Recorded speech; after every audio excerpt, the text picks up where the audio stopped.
munaasabada xuska 42 sanad guuradii ka soo wareegatay markii la aasaasay ciidamada Jabuuti ayaa waxaa lagu qabtay degmada Buloburti ee gobolka Hiiraan. Munaasabadan ayaa waxaa ka qayb galay wasiirka wasaaradda qorsheynta maalgashiga xiriirka caalamiga ah Hirshabeelle, Abukaata Guuleed Cabdullaahi Macalin, Sareeye Guud Cali Cabdisalaan Axmed, mas'uuliyiinta maamulka degmada, waxgarad, ururada haweenka iyo dhalinyarada, saraakiisha ciidamada Jabuuti AMISOM iyo saraakiisha ciidamada dawladda Soomaaliya ee ku sugan Buloburti. ciidamada Jabuuti ee qaybta ka ah howlgalka Midowga Afrika AMISOM ayaa goobta ku soo bandhigay gaadaka ciyaar iyo dowlatus ciidan.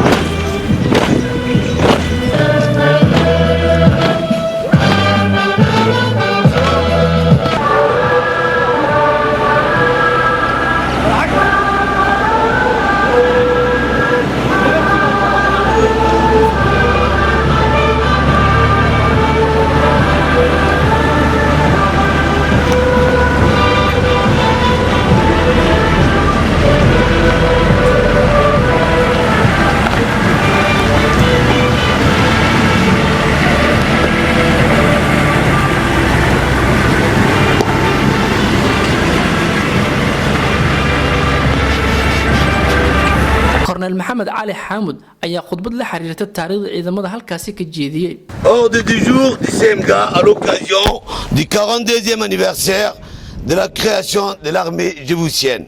Officiers, sous-officiers et militaires du rang, marins, aviateurs et personnel civil des armées, c'est avec joie que nous célébrons ensemble ce matin le 42e anniversaire de notre armée.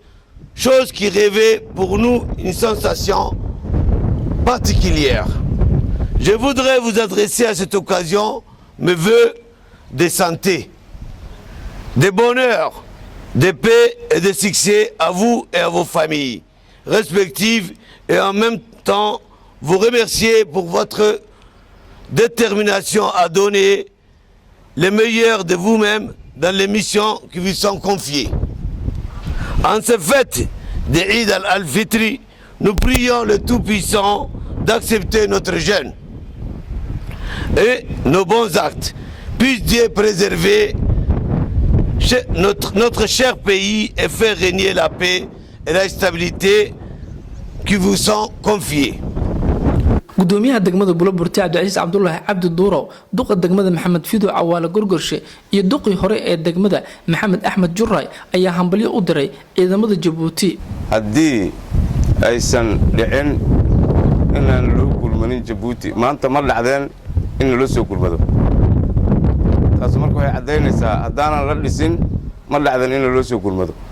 waa maalin weyn, waa maalin taariikhi ah, waa maalin geeska Afrika ama adduunka calaamad muuqata ka ah.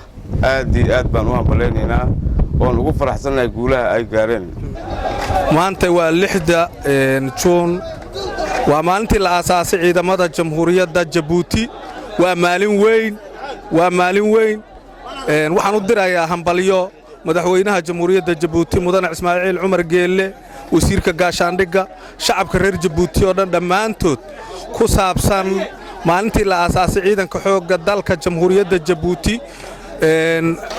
hambalyo ku aadan ayaan u dirayaa. waxaan halkan ka salaamayaa ciidanka Jabuuti ee dawladda Jabuuti iyo shacabka Jabuuti dhammaan. waxaan u hambaleynayaa maalintii dhismaha ciidanka dalka Jabuuti. waxaan soo dhaweynaynaa maalinta qaaliga ee qiimaha badan leh. waxaan aad ugu hambaleynaynaa dhammaan ciidanka xoogga dalka Jabuuti. ugu dambeyn wasiirka wasaaradda qorsheynta maalgashiga xiriirka caalamiga ah Hirshabeelle, Guuleed Cabdullaahi Macalin oo goobta ka hadlay ayaa ciidamada Jabuuti ugu hambalyeeyay 42 sano guuradii ka soo wareegatay markii dadabada loo taagay ciidamada Jabuuti. waxaad mudan tihiin anoo ku hadlaya magaca Hirshabeelle, madaxdiisa iyo maamulkiisa, muddadii aad soo gacan qabateen noo timaadeen qabateen magaalada maanta aynu joogno Buloburti, Jalalaqsi iyo Beledweyne. waxaan leenahay hambalyo. waxaad garab ka istaagteen soo noolaynta iyo iska caabinta cadowga